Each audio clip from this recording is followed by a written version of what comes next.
경제국의 시리얼을 시작합니다.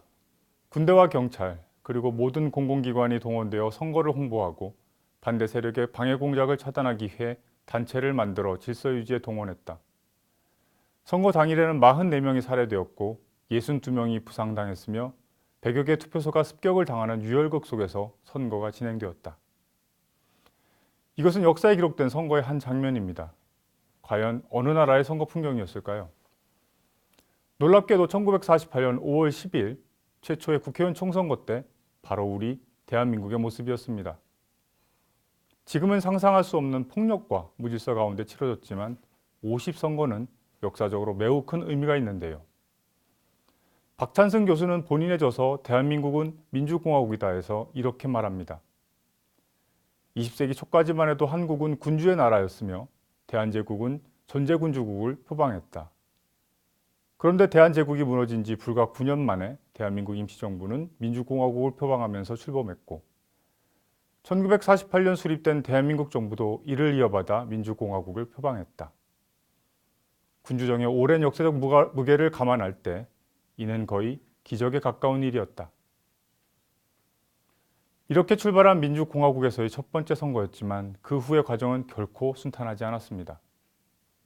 오랜 세월 왕의 통치에 익숙해진 사람들에게 내 손으로 왕을 뽑는 민주주의는 분명 낯설고 신기했을 터. 그 당시 민주제도는 허울뿐인 껍데기였으며 국민들의 의식 수준도 제도를 따라가지 못했습니다. 이런 혼돈을 틈타 누군가는 정당하지 못한 방법으로 권력을 누렸고 우리 국민들은 독재까지 경험했습니다. 그 와중에 수많은 사람들이 희생되었음은 주지의 사실. 이미 70년 전에 민주공화정을 표방했지만 제대로 된 민주공화정은 그 후로부터 39년 뒤인 1987년에야 비로소 시작되었다고 학자들은 말합니다. 1987년 6월 많은 시민들이 군부 독재 종식과 직선제 개헌을 요구하며 거리로 나섰고 이를 통해 절차적 민주주의의 열망을 이룰 수 있었습니다.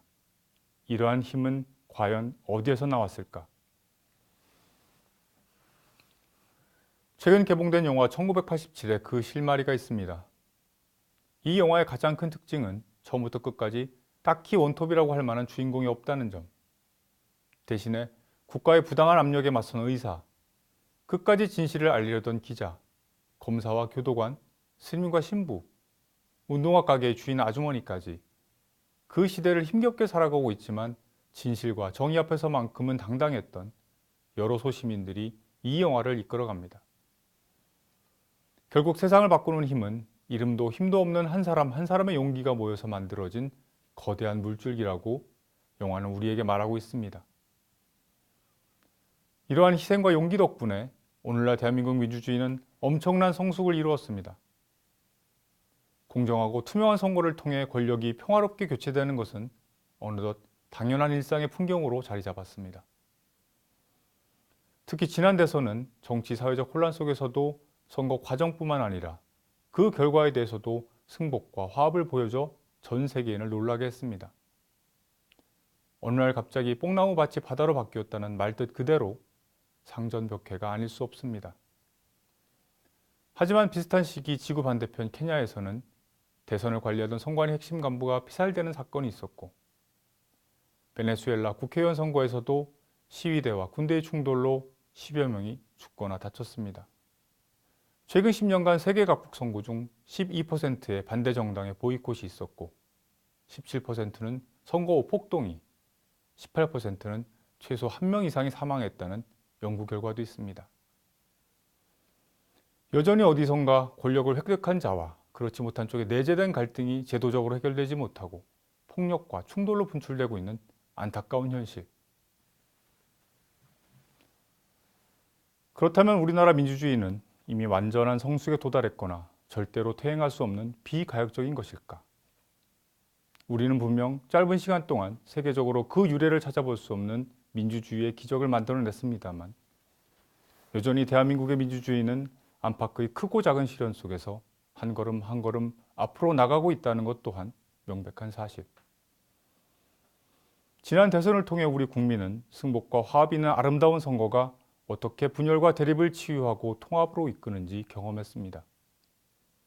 이러한 소중한 경험을 바탕으로 오는 6월 13일 제7회 지방선거에서도 한층 더 성숙하고 아름다운 민주주의 선거의 모습을 보여주어야 합니다. 이것이 민주주의 선거 70주년을 앞둔 지금 그동안의 숭고한 희생과 헌신에 보답하는 길이자 우리 후손들에게 더 성숙하고 아름다운 세상을 물려주는 방법이 될 것입니다. 아울러 지구상에 더 이상 선거가 끝난 뒤 폭력과 투쟁으로 죄 없는 사람이 희생되는 일이 일어나지 않기를 바랍니다. 그렇다면 화합과 승복이 있는 민주주의 선거가 만들어내는 세상은 과연 어떤 모습일까요? 이것을 한 번쯤 상상해 볼 수 있는 문유석 판사의 책 개인주의자 선언의 일부분을 소개하면서 오늘 순서를 마치도록 하겠습니다. 영화 스타워즈에 나오는 서로 다른 별에서 온 외계인들이 북적대는 술집 같은 것이 내가 생각하는 사회다. 내가 옳다고 생각하는 것들은 내 생각일 뿐 다른 별에서 온 사람들에게 강요할 수 있는 것이 못 된다. 그저 저 별에서 저런 과정을 거쳐 자라는 인간들은 저렇게 생각하는구나 하는 것을 서로 알게 될 뿐이다. 별것 아닌 것 같지만 그 차이에 대한 인식이 평화로운 공존과 타협의 시작일지 모른다. 경제국의 시리얼이었습니다. 감사합니다.